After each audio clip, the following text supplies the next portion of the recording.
well-regulated militia being necessary to the security of a free state, the right of the people to keep and bear arms shall not be infringed. The Second Amendment. Today, Lee and I are joined with Sean of KABA. KABA Sports. KABA Sport. Why don't you go ahead and tell us what KABA stands for? Well, it's an acronym for Keep and Bear Arms, pretty much. And it's firearms training company, so pretty much do any and all firearms training from concealed carry to renewals to the advanced training to force on force, if you know what force on force is. So. Yes, and we can get into that because I'm sure some people don't. But I'd like to start off by just asking you what the Second Amendment of the U.S. Constitution means to you. Well, what it means to me may be different for other people. It means to me having the ability to protect myself without depending on the government. That's what it means to me.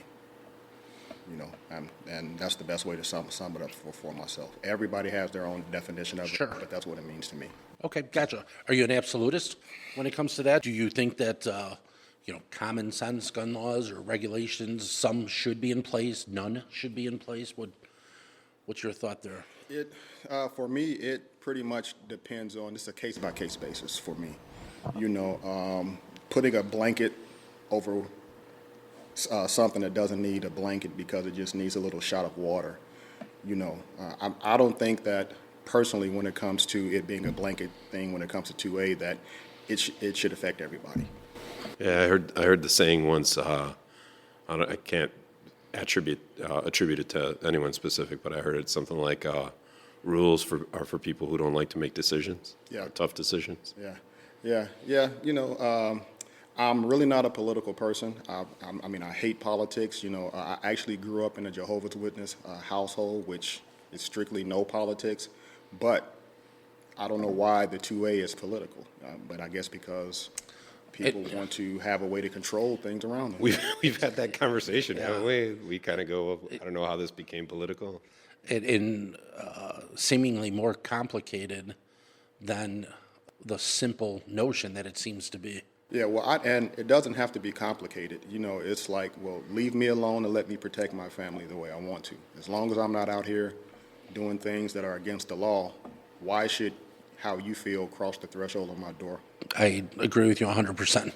But that's interesting that you don't get into politics at all. And in the past, for quite a while, actually, the Second Amendment has been very politicized. And that's a lot of why we started this, is to try and educate some people and advocate for the Second Amendment because of how it's become a volleyball in the political arena. Seems to be a lot of value in trying to keep the kids safe and ban this firearm or that magazine.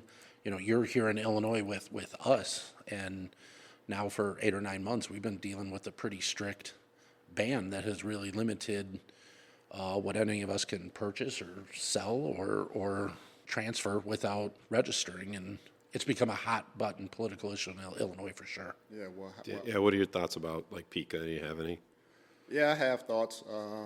All I can say about that is, how is that helping the city of Chicago with this crime? You're always going to hurt the guy who will probably comply, abide by those rules. Abide by the rules, instead of the ones who don't care. Yeah, we just had an assassination attempt with a firearm that had a obliterated serial number. Sure. Right. Yeah, and there are 400 million guns? Something like that. Something like that in the United States, and I can guarantee you 10-20% are guns that can't be traced. Sure. Probably more. Yeah, they've been stolen and serial numbers filed off and stuff like that. Yeah, absolutely. So for me to take a tool away from somebody that can help them protect themselves, to me, you're kind of like creating a purge situation. Yeah, that's not the first time I've heard that, to be honest with you. So how long have you been instructing and teaching here? I'm going into my 5th year. I've actually been carrying since 2005. I lived in Minnesota for almost 20 years, and I carried there. Okay. And I'm originally from Chicago, but we moved there, came back here. Didn't get back into firearms that much because, my wife wasn't that, wasn't that into firearms. But once she started to get into it and and her interest was piqued, that woke my interest up again. So I've been really strong into it for the last 5 years. Oh, that's great. It certainly helps when the significant other enjoys the same hobby. Of course, yeah, and she enjoys it not as much as me, but she enjoys it, and that kind of gives me a little push sometimes too, because she really does, like to know how to protect herself. What was the firearm environment in Minnesota? How did it differ compared to That's a great around the question. That's good. Chicagoland area? Well, I really can't touch on that because I stayed away from I stayed away from a lot of the areas where you should. Now the crime, I would probably say per capita is probably about the same, because here we have 2-3 million people, and I think with Chicago metro area, yeah, right? and the Twin Cities 400,000 or 500,000. So you still had the same crime. It's just, of course, a little less because we didn't have as many people. But it still seemed like it took place a lot there. I just tried to stay as far away from it as I could. Yeah. Okay. Does your wife do anything with you, like as far as the training realm is concerned? Does she ever get involved, like in your classes or anything? She comes because she's not a certified instructor. She comes. She'll help out, but she likes to come just to get the knowledge. Because me being an instructor, although I'm an instructor, I'm still a student. I learn something from every class I teach. So true. Absolutely. Yeah. Absolutely. Leah and I have talked about it numerous times. You can never have too much training. Of course. And the day you think you don't need any more Yeah. is probably the day you've failed. Oh, yeah, of course. Because you can do yourself a huge favor and never stop learning. Yeah, and I'm going to tell a little story that just happened to me a couple weeks ago. I went to Cabela's. I'm not going to say which one, but I went to a Cabela's, and there was a gentleman who worked at Cabela's, and there was a young man who wanted to sell his firearm. So they have a little counter to where they clear them. I happened to be standing over there, and the person who was clearing the firearm, he turned clearing it, and he flagged me, and I said, I pushed the gun down. I said, you flagged me. Well, no, I didn't. I got 40 years of experience. I said, I don't care how much experience you have. You flagged me with your firearm. And to me, when I hear people talk about how much experience they have, that's a red flag for me because years don't mean anything. I've been driving for 30 years. That don't mean I'm a good driver. I agree with you. Right. Yeah, Also doesn't mean that you don't make mistakes driving. of course. I do too. I probably do it more than I would like to admit. Of course. And that's the tough part, like being humble enough to, just say, hey, thanks for catching that. Of course. I should have been more careful, something Right. like that. It's difficult to do on the spot. Everybody's got an ego and everybody's got pride. Sure. I find that, especially, unfortunately for us in the gun world, like there's too much of that going around. Of course it is. We've talked about the prevalence of arrogance Of course. in some of these firearm stores. There's one that I'm not going to mention, and Lee's had a similar experience there, and it's to the point I just won't go back. Sure. I don't, especially now with that many more firearm stores being around. Of course. I don't need to deal with someone that, because they have a firearm on their belt, feel as though they get to talk down to people. Of course. I'm not a fan of that at all. Of course. Yeah, and I completely I understand. Yeah. Have you run into it much on your end? Sort of like people, other than the guy, sort of taking offense to, I didn't muzzle you. Is it something that you've encountered in your firearms journey where you get turned off by people who are experts or? Well, here is what turned me off a lot is instructors. I'm turned off by a lot of instructors. Yeah, in what sense? Yeah, go ahead with that. And I started doing this monthly, where I do I do an instructor workshop, an instructor development class. And the first one I had about 6 or 7 instructors in it. They came, and I was asking just basic, simple questions, because I'm trying to make instructors better. I can learn something, you can learn something. Out of the 8 instructors that were there, 6 of the instructors did not know what AR meant. Really? I'm serious. That's interesting. It's It is interesting. It's very interesting. Okay. 6 out of the 8 instructors did not know what AR meant. Now, they said the words, of course, the assault rifle, or, and that kind of made me tense up a little bit because we're out here certified teaching people emphasis on the word teach. Right. Yeah, yeah. And you're giving wrong information, so it kind of made me take a step back and go, okay, do I want to do this anymore? But I then had to ask myself, but it still needs to be someone here. Yeah, but it's also why you teach the class, right? Correct. So, yeah, did you enlighten them? Yeah, I did, and How'd they take it? well, one instructor, well, I won't go into the conversation because Right, I got a right. little Okay, intense. I understand. But the person, they didn't want And to. that's the subject of our question, right? Right. Like, how do people, are they receptive to learning? Yeah. I mean, it's good that he or she was willing to come to the class. I think Right. that's really a good thing, right? Right. It shows that you have a desire to learn. Right. But then how receptive you are within the course is another story, right? Yeah, and the one thing I've learned is that I always want to put myself around people that know more than me. Sure. I don't want to be the smartest one in the room. Yeah, yeah. Then you Otherwise, you're in continue the to wrong learn. room, right? Yeah, so I want to always be progressing, learning from people. Somebody that's been teaching for 6 months, that doesn't mean I can't learn something from them. Yeah, so, but, that being part of my journey, paying attention to stuff like that, it really made me question, am I doing the right thing? Because we have so many instructors out here, but a lot of them are unqualified. So where are you with, sorry. Go, are you still doing that? Yeah, I was going to ask you, where are you with that? Like, Yeah, did you- I mean, I still do it. Yeah. Because there are instructors that do want to, get better, and learn, and learn more, So yes, I still do it. Good. yeah, that's awesome. That's in addition to teaching concealed carry classes, and what else do you offer? Well, the concealed carry, the renewals, teach the advanced, the basic training, kids, and like I said, the force on force, the simunitions. To me, that right there is what I really love to do. Okay. That was gonna be my next question. So where, being that, I just wanted to see where your mind was, what's really motivating you to continue, and Yeah. that's the focus of your work right now. So force and force is the focus of your work right now. Yep, that's the focus. How's that of it. going for you? How's that? It's going a little slow, but it's starting to build, a little momentum, because what I did is that the instructors that I had in my class, I offered them that class. I said, come take this class. That way you can be a better teacher to your students, because if you've never experienced something, it's hard to explain to somebody how it's going to Sure. be. So being an instructor, I want to offer that to instructors. Come take this simunitions class so you can really see what it is to have this and be in these scenarios to where you have to make split-second decisions.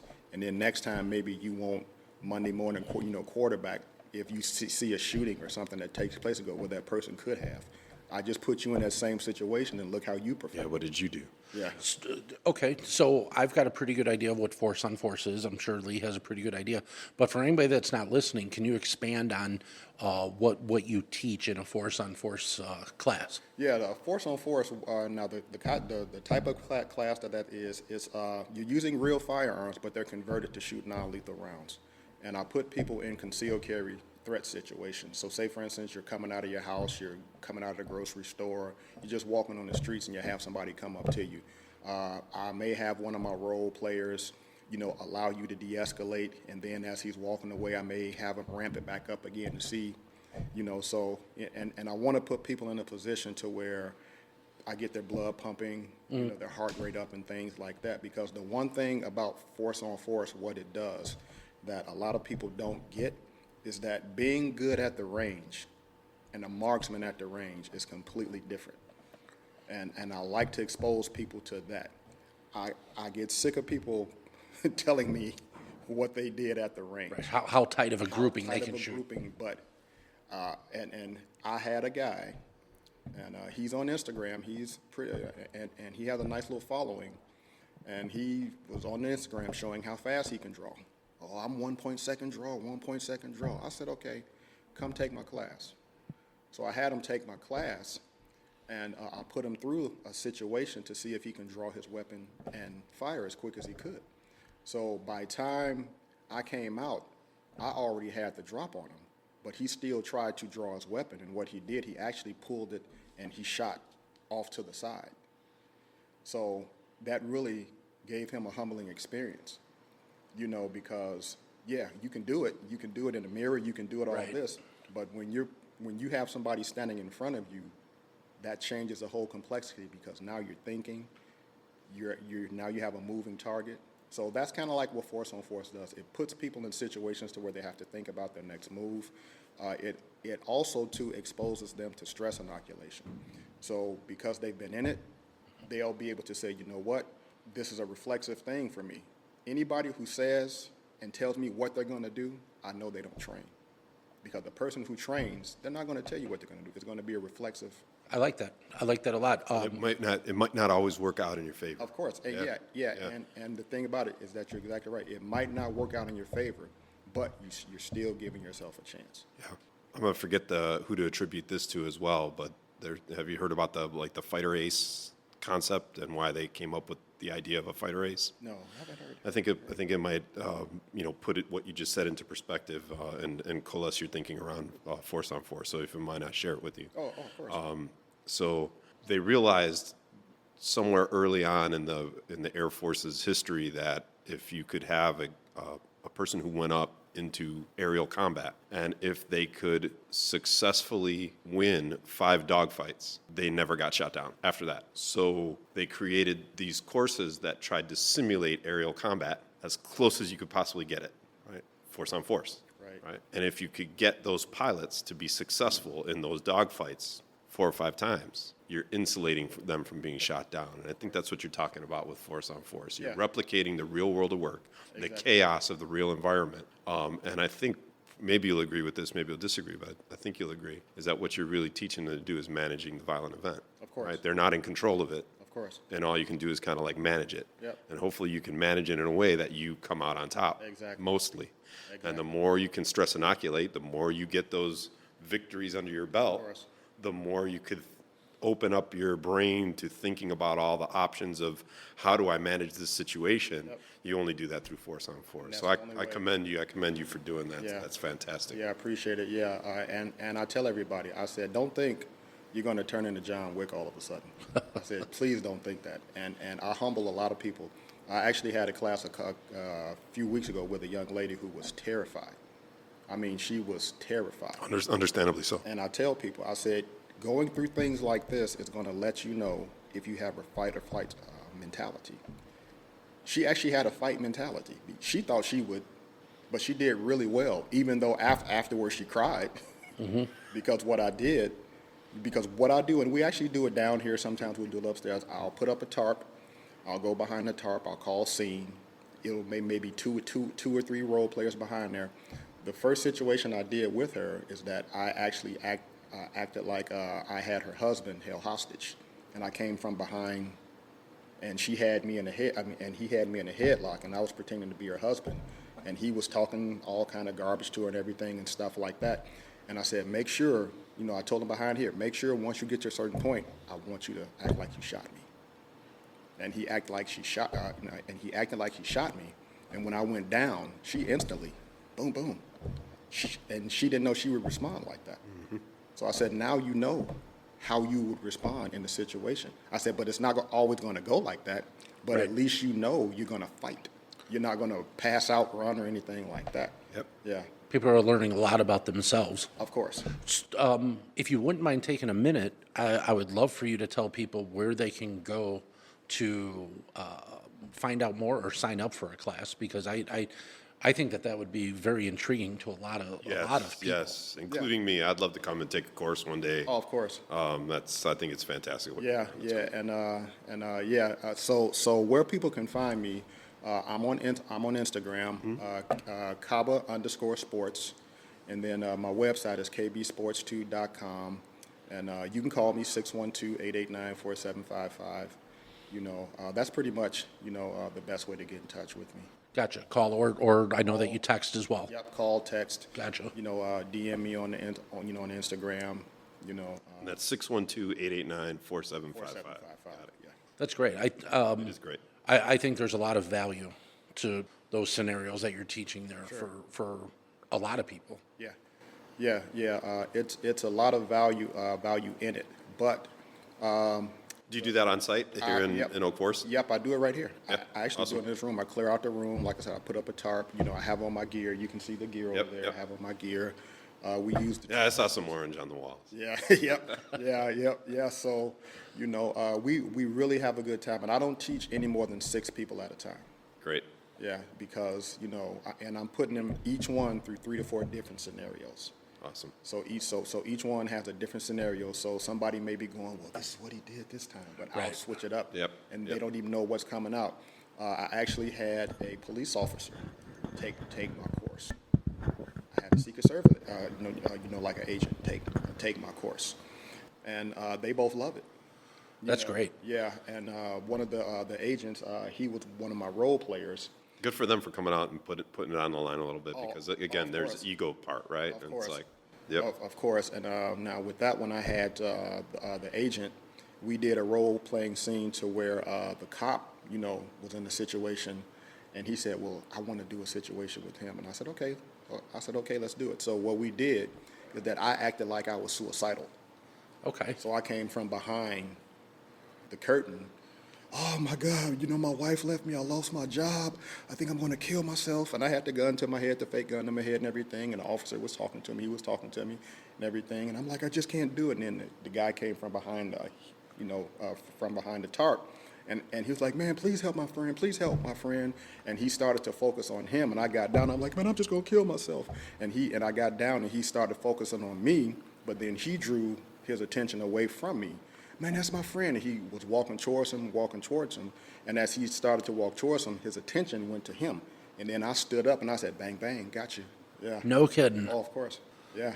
I would have liked to have witnessed that. Yeah. That sounds like it would have been a good scenario. Yeah, to and observe. I have video of all that stuff too. Yeah, so I pretty much record the whole session so we can. And then you hot wash it with the students afterwards. Yep, we can do Great. a little debriefing. Break so it down and stuff. Yep, so they can see it. Can learn a lot. You can learn a whole lot. What people don't get, this is what I tell people. Well, my instructor told me to breathe and do this and do this. I said, that's fine for marksmanship. Right. That's fine for marksmanship. But in the defensive shooting, you're not going to be like, excuse me, sir, 1, 2, 3. That's not going to happen. A static paper target is completely different. You can get your sights aligned. In a real life situation, it's pretty much going to be a point and shoot kind of thing. So don't get too worked up over being able to do that at the range, that you're good at the range. Right. Have you drawn from a holster before? Have you done live fire before? All those kind of things. Most of my students, like I said, they'll take the class, but I won't see them. And For follow-up for follow-up for training. Yeah, like I said, I think and this is my personal opinion, I think most people see just being able to own the gun as a novelty. Yeah, sort of check the box Yep. kind of thing. Yeah. I agree with that a lot. I see that plenty since I've really become a very big firearm enthusiast. You get more and more people talking about, hey, what would be a good first gun? What would be a good concealed gun? What would be a good firearm to put in my dresser if somebody breaks into my house? And it seems I'll just say more often than not, when I find out somebody did get a gun, they fire it the day they bought it at the range. Of course. And then I'll see them 6 months later. Hey, have you been to the range at all? No, just that one time. Yeah. On a very regular basis. Yeah, and it's interesting to me too, because I never tell people what type of gun they should buy. I said you have to go shoot them to figure out what you like. Mm-hmm. Well, what's your home defense gun? The one that's closest to me when I need it. That's Lee has a theory that I'll just say for him is when people will ask, well, what's a good concealed carry gun to get? He says, whichever one you'll have with you. Of course. There's no point in buying something that you're going to leave at home. Yeah, I mean, there's really no need to say, well, this is my home defense, this is my carry gun, this is this. If somebody breaks in the house and you're in the kitchen, whatever gun you can get to or whatever thing you can get to use as a weapon, that's what you're going to use. You're not going to go, wait a minute, my concealed carry weapon's downstairs, let me get my home defense gun. Right, exactly. Yeah, exactly. for sure. So along everyday carry, do you have a favored setup? Yeah, I do, but I don't like to speak about it. Gotcha. Okay. I can respect that. I have my favorite, and I will say for me, I'm not a person that does things on a seasonal basis. You have some people, this is my summer gun, this is my Yeah. winter gun. The reason why I don't do that is because I get used to mine. If I carry something different in the winter when it's fall because it's bigger, I may forget that this one has a safety. Gotcha. So I carry the one all year round. One gun. Yeah, one gun. But I have plenty, but I just have one that I. Yeah, no, that makes sense. One of the things that I've talked about in the past is I've gone to not many, but a couple different shooting of events, and because I don't do them often, and I don't train for any of the speed or sporting events. Right. I'm pretty certain I'm never going to win one. Yeah. So when I'm doing them, I actually use my everyday carry setup so that I don't ever establish any muscle memory or instinct to go to grab a firearm that maybe is in a quick holster. Of course. And I think it's along the same lines of what you're talking about. You want that repetitiveness to be consistent. Right. Yeah, and getting into competition shooting and things like that, I may get into it. You know, I'm kind of considering it, and you don't have to be the fastest as long as you're consistent. If you can hit your alphas and your charlies, you know, then you're good. You know, now I don't know. Have you guys ever heard of this system called ACE? It's called ACE XR Virtual Shooting. I have not. Okay. Once we get off the air, you know, I brought it here so you guys can check it out. Tell us about it. It's a pretty dope system. Now it's mainly geared towards the competition shooters like USPSA, and they have stages set up to where you shoot them, and you actually, the firearm that you use is actually replicated to have the weight and the feel of like a real firearm. Okay. And I think it's a P320 that they have, and they have a staccato P version, and I have the staccato P version. You know, and it's a really dope setup. Wow. Yeah. So it's really fun. You can get your dry fire in, you can get your reps in. That can help you with your reaction time. That can help with a lot of things, transitions and things like that. So, yeah. Do you mind if I ask you how you got? I think it's sort of an enlightened perspective for you as an instructor within just 5 years, for you to move into that force-on-force realm, because I completely agree with you. Like, that's where the rubber meets the road. Yeah. How'd you get down that path? Like, what led you there? Did you have that in the back of your mind before you started teaching, or was it something that happened as you started teaching? You sort of had some light bulb moments, and you're like, hey, Yeah. I need to move in this direction. Yeah. Well, once I started. How'd that work out for you? Once I started to teach, I never knew that existed. But once I started to have that thirst for knowledge and learn more, I started to watch different videos, see different things. I'm like, that seems pretty interesting. Got it. You know, and once I got into it, you know, I was like, well, this is going to be the way to go, because this right here is going to, simunitions training, force-on-force training is the closest thing you're going to get to using your real weapon. That's the closest thing you're going to get.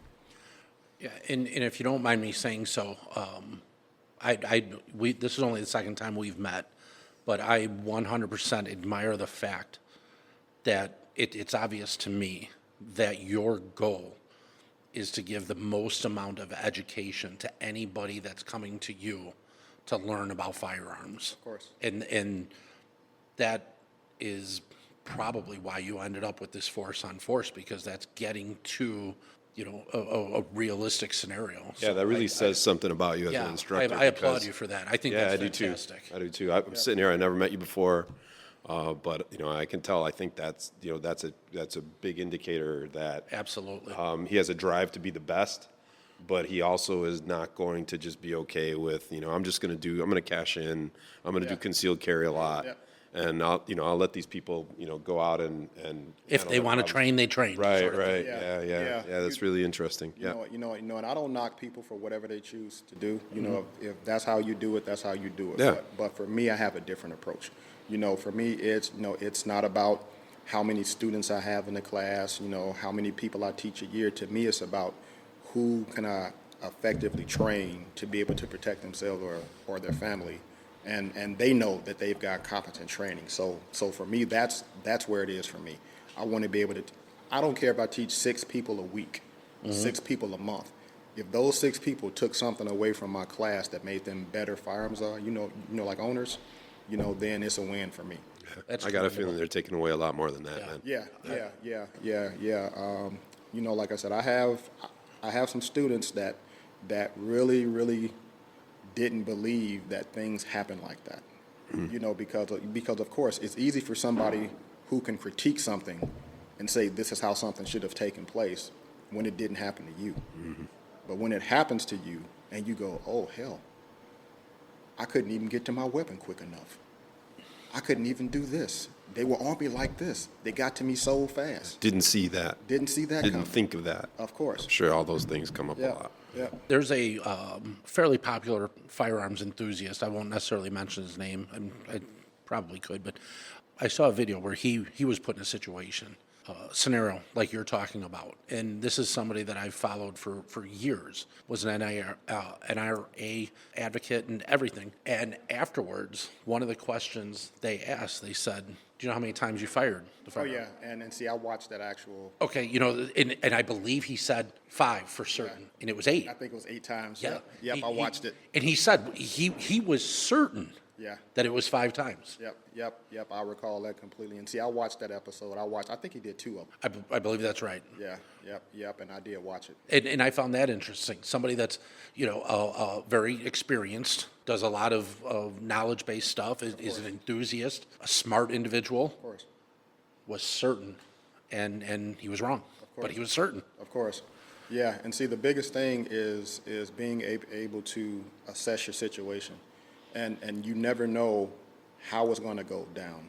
You know, we play it over in our minds how we think we're going to respond or what this person may do if you tell them stop. It's not always the case. You know, I've had people, well, can I just shoot him in the leg? What if the person's high on drugs? Adrenaline. They may not feel it at that point. I said, but, well, I'll just shoot him and blah, blah, blah, and kill him. I said, never say that word.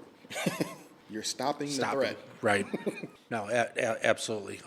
But in every scenario, there's thousands of variables, and none of them, because most of your students, any of us, we're on the good side of it, right? Of course. We're immediately at a disadvantage. They hold all the cards. Of course. A perpetrator, they're the ones controlling all of those variables. Because they know what they're going to do. Right.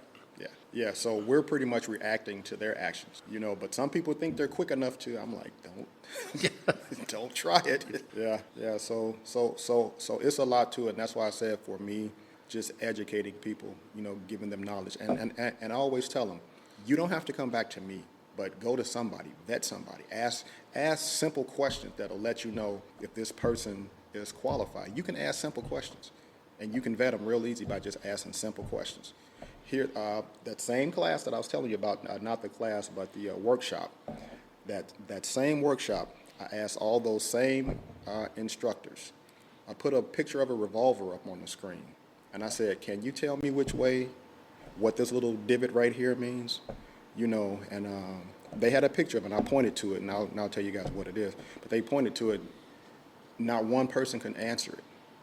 Not one person. Now, I don't. Now, you guys may know. It might be good to know. Or may not know, but it's a little divot that points either down or up, and what that lets you know on a revolver is which way the cylinder rotates.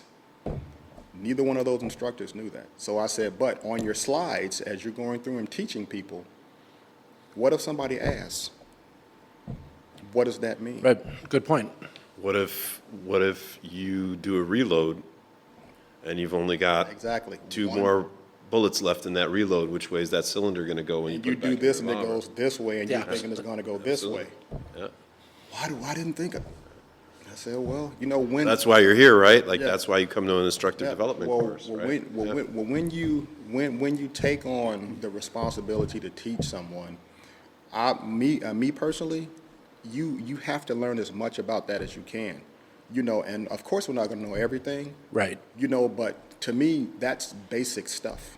But in that workshop, I'm sure you were 100% willing to learn from any of those other instructors as well, right? Of course, yeah, because it wasn't just about firearms. Of course, it was about firearms, but it was also about, you know, retaining students, you know, the struggles of getting students in your class, you know, and different things like that. Well, how do I market? You know, so it wasn't just necessarily gun lingo. There was a business aspect How can I be a of better instructor? How can I market myself better?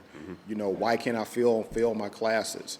And I did a little radius, and I put in a zip code, and I put in for that zip code, because you can search for instructors. Within a 10-mile circle, radius, it was probably 70 instructors. Wow. From here? No, not from here. I just put in. I gotcha. Yeah, I just put in a certain zip code. I'm not going to say the zip code, but within that 10 miles, there were about 70 instructors. Well, this person over here is only charging $50, and I'm charging $250. So it's kind of not fair that this person is charging $50 and I charge $250. Well, what do you do about that? And I said, well, I said, I can't tell you how to run your business, because I don't want you to devalue yourself. Absolutely. If you feel your prices are worth that, then that's what you charge. You may have people to pay that price. But also, to remember, unfortunately, when it comes to having your concealed carry here, people more so look for value. Is it cheap? Can I get this class quick? Even though you have to do your 16 hours, it's only $50. Well, why is your $250 better than his $50? For me personally, unless I have enough instructors, I'm not teaching a class of 40, 50 people unless I have another instructor or a few more instructors that can help. Yeah. Some of these gun academies do, though. They'll fill a classroom with 30, 35, 40 people, and that they run the 8-hour class every Saturday, every Sunday. Yeah, and I've actually been a part of like some classes where it was like 40 to 60 people. But you had enough instructors to cover everything. One instructor trying to teach 40, 50 people, it's not good. Right. But the classes that I've helped with has been really good because there's been qualified instructors there, to help. That's the key, right? Qualified instructor, and I don't know if there's an ideal ratio, but Well, we just talked about this on the way out, and I'm sort of at the point where I think it's like one or two. What? One or two students. Like I just had a couple out, but I've had this observation prior to them. for training or concealed carry, or both? For training. For training. Not so much for concealed carry, but any kind of like training where I want to get something done, because if I'm out at the range and I've got one person, they've got 100% of my attention. And there is so much that I want to impart to them in that session that they have with me. Sure. And then when I throw another student on the range, well, now I got to divide my attention 50-50. Of course. So right there, like, you're getting half of what you would get Of course. in one-on-one. Well, then divide that up into 3. Now you got 30%. If I'm able to, as an instructor, divide those up equally between the 3. Right, valid. Which, No, that's you know how that works. There's usually one person that needs way more attention, Yep. right? But then the other 2 are getting 5%. Yeah, and It's a real issue is Yeah, what I'm trying to yeah, say. That yeah, and- student-instructor ratio is a real issue. yeah, and it is a real issue, and that's why for me, when it comes to being an instructor, what I've learned to do, because I've seen some instructors that have this one way to teach, one way to teach. I had to learn to take on each person's personality, to become that person, to help them learn the way they learn. I may be a visual person and be able to learn from just watching. Some people you may need to have a conversation with and talk them through it. So I had to be able to take and say, you know what, I need to talk to this person and see, do they have any barriers? It could be a situation to where somebody wants to take their concealed carry and get the class and get their weapon, but they've been traumatized by a firearm. So that could be a mental block for them. So I have to ask them questions. Have you been in a domestic violence situation? Have you, I have to ask these kind of questions of people. Also have to ask, do you have any mobility issues? Like arthritis, wrist problems, because everybody probably can't hold the gun the perfect way. Sure. So I have to teach them. That was one of my biggest challenges. I had a guy that had a spinal cord injury, and his dominant hand was no longer capable of doing the things Right. that we would like a person to do. Of course. And that was tough. Yeah. We're still working on Yeah. ways to figure out like exactly what's going to work for him to get the job done when it comes to his firearms work. Yeah, and one thing I had to learn too, and this is just teaching going on and paying attention is that you have some instructors, like I said, I don't knock anybody on how they teach. But what I've learned to do, especially when it comes to people, teaching people, you have an instructor. This part of your finger needs to be on this part of the trigger. I don't teach that because, say for instance, I'm teaching you with a Glock 17 and I'm teaching your son on that same Glock 17 and his hands are smaller. Women, smaller Right. hands than us. So for me to tell her to get her hand on that trigger, I had a young lady, she was maybe 5'1". Her whole hand can fit right here. Right, yeah. She's got a different grip than So you how or am I I, right? expecting her? Right. So I said, well, how I'm going to start to teach is wherever your finger can place on that trigger safely, that's how we're going to teach you how to shoot. Don't try to, and that's just my way. That works for me. No, that's logical, absolutely. Got to be willing to do it, Gotta be. you know? Yeah, just the learning process, the learning curve, just getting better as an instructor. That's just something that I'm not going to say I fight with, on a daily basis, but I want to get better. I want to be better. I want my students and anybody who trains with me to see that I have a passion for this, and it's not just about making money from it. No, I mean, it's pretty obvious to me. We haven't been talking that long, and it's pretty obvious to me that you have a passion for it, and your desire to get better is also to take the people around you and drag them with you so they get better course. as well, right? What are they? High tide rises all boats, right? course. Let's Yeah. everybody get better together, and everybody can excel and then teach a few more people. Of course, yeah, and it's easy, it's easy to become lax with your training because we all have that excuse. Well, life, Yeah. life. But we all make time for stuff we like to do. No, that's true. Lee has brought up a couple times, and I know I believe one of the first time I was here, I saw it, some of the mantis drills. Yep. They can keep some of that dry fire course. training interesting. Of course. I like you get accomplishments and they'll send you a patch, or course. they're having you do different drills daily, and it's not Something it's that not takes you out of your comfort zone. Yeah, and it's not so redundant. Yeah, and you can't go to the next level until you complete that level. If you look on my patch board up there, you'll probably see 6 or 8 like mantis patches because I look, I train, man. One thing I don't do, I don't tell everybody what I do because people tend to want to challenge. Sure. Yeah. So for me, I want you to not have any idea. Yeah, I train, but you don't know how deep I train. And at the end of the day, what really matters is what the student can do, really not so much what you can do. Exactly. Yep. As long as I can get them to a level to where they're comfortable with their training, they feel competent. Speaking of that, I had a young lady who she took her concealed carry class through another instructor, and she called me, because she knows I do this, and she's like, you know what? I need to get some better training, but the instructor I had, he was just so impatient with me, and I didn't feel comfortable with him. So It wasn't Lee Castle, was it? let me see. No. No. And That's funny. Yeah, and see what I actually started to do. I do bundles. I do a bundle class to where you can purchase like 5 classes for the price of 4. That's a great idea.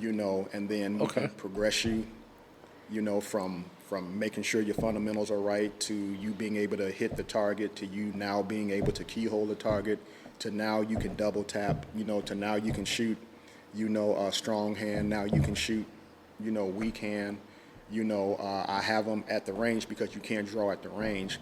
I have them press out, take 2 shots, put the gun down, tap it, take 2 shots, put the gun down, tap the table, take 2 shots. Gotcha. Yeah. So those are some of the drills I put them through. And they really find out where they're deficient, and people always, and what I do when I train, I never look at your target. I'm watching you. Sure. Because I want to see fundamentals, things like that, Regripping between shots and stuff like that. Yeah, regripping and things like that. So my whole focus is to watch you, and make sure, you're following the basic you're following the basic safety rules. You're not shaking too much. So yeah, just that's just a part of my process. How did you become so passionate about it? I'm curious. That's a great question, Was there Yeah. any defining moment, or did it just kind of organically develop into that? Yeah, I would probably say it became more of a passion for me because I know how deadly firearms can be if you're not safe. So I think I had to turn it into. I think if you're going to take this on as a hobby or whatever you want to do, especially with firearms, you have to be 110% well invested into it. Because if you're not, and you can just easily lose sight of what the four basic safety rules are, that's all it takes. Right. So for me, that's that's why I'm so passionate, because I know this could be a tool that can help take a life or save a life. Yeah, pretty significant. Right. Yeah. So I want to be as competent as I can be, with it. So that's why I have to take that kind of passion about it. I gotcha. Yeah. Well, now through the country, I believe it's 29 states are constitutional carry. So there is you don't even have to take a class, right? As long as you're allowed to legally own a firearm, you are allowed to carry that firearm. Do you agree with that, or do you think that there should be some level of training required to carry a firearm? I'll use an analogy. When you first started to drive in high school, I don't know if they still have it in high school now, you had to take driver's Oh, yeah. ed, Oh, yeah. and you had Yeah, to it's still there. You had to have a permit and then practice before you were able to. That's my personal opinion. And now you have to have 40 hours of driving. Right, Or 50, 10 at night. Yeah. So to me, I understand the concept behind it, but like I said, this is me personally. There needs to be some type of mandation in place, for people to be required to take some type of competency class or something, to show that they can even, just because you're of age doesn't necessarily mean you should do something. Yeah, and I'll be honest with you, I struggle with that internally because there's a part of me that feels you should just be able to. Of course, I feel that way too. Yeah. But because of the significance of what a firearm can do, course. it is like a personal obligation, a personal course. responsibility course. to go get that training. course. But sometimes the training isn't very inexpensive. Sometimes, like you said, people will, I don't have the time. And I struggle with, I don't know if somebody should not be able to have a firearm because they don't have X amount of hours of training, while also believing 16 hours in Illinois to get your concealed carry license isn't enough. So that, Yeah. Yeah. I literally struggle with Yeah. both sides of that Yeah, concept. and see, a great conversation. Yeah, and see, I completely get it. I completely get it. Of course, it's your right, it's your privilege to do it. But in my opinion, a responsible gun owner is going to want to train and become better and proficient. That's just me. Continually. You're gonna want to continue that training Right. as often and as much as you can. Just because you can do it doesn't necessarily mean you should do it. And it's a diminishing skill. Just because you practice in 2023 Right. and you became really good, and then you yeah, set it was, it down in 2025, you're not going to be as good. Yeah, and see, Mantis is a great tool for dry fire. Yeah, I love Mantis. we're both big fans. I love Mantis, but for me, my interest in how I train has gone above the Mantis system. Now, Sure. you can use that in conjunction, Yep. Sure. with certain things, but because my level of, and I'm not going to say I'm the greatest shooter, but my level is a little different now, to where I still see the benefit in it, but I get more benefit from some of the other things that I do besides. Oh, sure. We had on our third or fourth episode one of the techs from Mantis. It was a great conversation. Yeah. And Which tech was it? Was it Rich? was it Jake? I won't say shit. Okay. Yeah. I believe it was Jake. Last name started with an H, I Okay. believe. But there's a lot of value Of course. with Mantis. There's a lot of things that are great. There's a couple things that I would like to see improved that course. I believe they are working on to improve. Sure.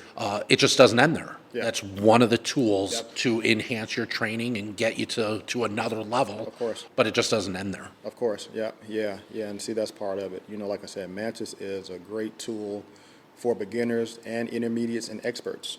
But the ones who are a lot more serious about it, they use Mantis in conjunction with another training tool, like a simulation type situation, or on their real firearm, the way they can use the live fire, when they're on the range and things like that. But Mantis is a great tool. Absolutely. Did you have any other questions on some of the force on force or anything like that, Lee? I'm just happy we came out, had a chance to meet you and have this conversation. Oh, yeah. Yeah, I'll tell you what. Gives me great confidence that there are people out there like you that really take the time to put the time and effort into helping people be their best on whatever their journey happens to be with firearms. Of course. Not everybody's going to drink our Kool-Aid. Of course. But, man, course. like, doing a great job, I think. I appreciate it. I do too. I mean, I can get better, of course, but, Yeah, we all can. I'll tell you what I'd like to propose is one of these days I'd like to participate in some of that force on force. Of course. And then maybe get together and talk about some of it because Oh, sure. I haven't done a force on force like you've described. Right, yeah. So I'm sure I would learn something. Yeah, and I'll give you a little bit of teaser on it. Is that what I do? And I don't tell people this, but I'm vetting you, and you don't know I'm doing it. I'm finding out your triggers, and you don't know I'm doing it. So when you come to that class, Pressing people's buttons. yep. I had one guy, I popped out from the thing, and and in real life, nobody's going to be nice to you. Nobody's going to be nice to you. So he was a heavier dude, and I came from behind there, and I said, "Give me your fucking money, fat boy." And he, Right. I do it with women. I did to a woman, and she happened to be a white lady. I came out, I acted like I robbed her, and once I robbed her, I said, "You know what? I've never had a white lady before." And I put the gun in her face, and I said, "You're coming with me." Dude, she lost it, because it can actually happen like that. That's how that training becomes effective. Yeah, and to go in just a little bit more of some of the other stuff I do, I put people in domestic situations. I put people in situations to where and I'll ask parents, "Can I use your kids?" Because I'll put them in situations to where it's a couple, and say, for instance, I'm walking off with the wife. I got a gun to the husband's head, and I'm telling the wife, "You're coming with me," and I grab her, and I start walking away with her. She'll know it. She'll know she's playing the game, and I'll walk away with her. And then I'll call scene, and then I'll go, "Do you think you would have been justified to shoot me in the back?" Because people say, "Well, you can't shoot somebody in the back," depending on the situation. Right. Well, I didn't know I could do that. If somebody's walking away with your loved one, remember, you can legally defend and come to the defense of another. Well, I didn't know I could do that. But that's why they're there. They're learning that. Of course. And anybody else watching Yes. is picking up on the scenarios and details of the various scenes Right. that you guys portray. Yeah, and one thing I'm going to incorporate into it, and I don't know if you guys and I'm pretty well you were there, Dave McDermott. Oh, yeah. Now he's actually a part of my gun club. What I'm going to have him do one day, when he has the time, because he's a very busy man. Yeah. When he has the time, I'm going to have him sit in on one of our classes so he can tell people, "This would have landed you this would have, you would have been okay with that." Yeah, so I'm going to have him kind of sit in on a class, so he can debrief and go over what the legalities would have been of what they did or didn't do. You said of a gun club? Yeah. Yep. So what is that? Well, it's a nonprofit gun club that I run. It's a lot of us that get together. We go to the range. We have events like the fashion show. We do things like that. We go to different events around the country. And it's mainly me, but it's a bunch of us that get together on a monthly basis that talk gun talk. We talk gun talk. The relevant laws, things like that, and everything. Yeah. So. That's interesting. Yeah. So you have the KABA Sports, which is the business part of it, and then you have KABA Gun Club, which is the nonprofit. Where we just get together and talk on a monthly basis. Gotcha. Yeah, and I'm getting ready to actually restructure that, because a lot of people who are in the club, they're stagnant. I think when it comes to a club, a lot of people want to be a part of something but not necessarily participate.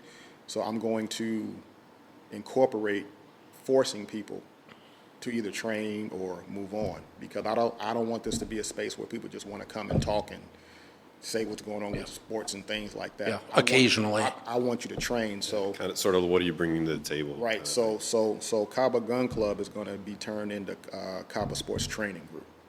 Gotcha. So we're going to train together. Yeah. Great idea. So this firearms and training of firearms is becoming a pretty significant part of your life. Yeah, it is. Yep, it is. And I'm not going to say that it's a great money maker, because it's not. Because if you're in it for the money, then you're in it for the wrong reasons. This is just something that I love to do, and I want to make myself available to people in any time, because everybody's not available on the weekends. Right.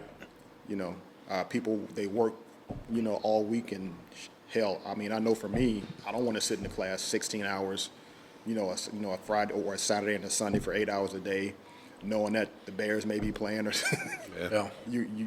so somebody may say, well, I'm off on a Tuesday and a Wednesday, as long as I have the time, That's how him and I met. I'll just pencil you in. That's exactly how we met. I had to break up my 16-hour class into 4 4-hour. Yeah.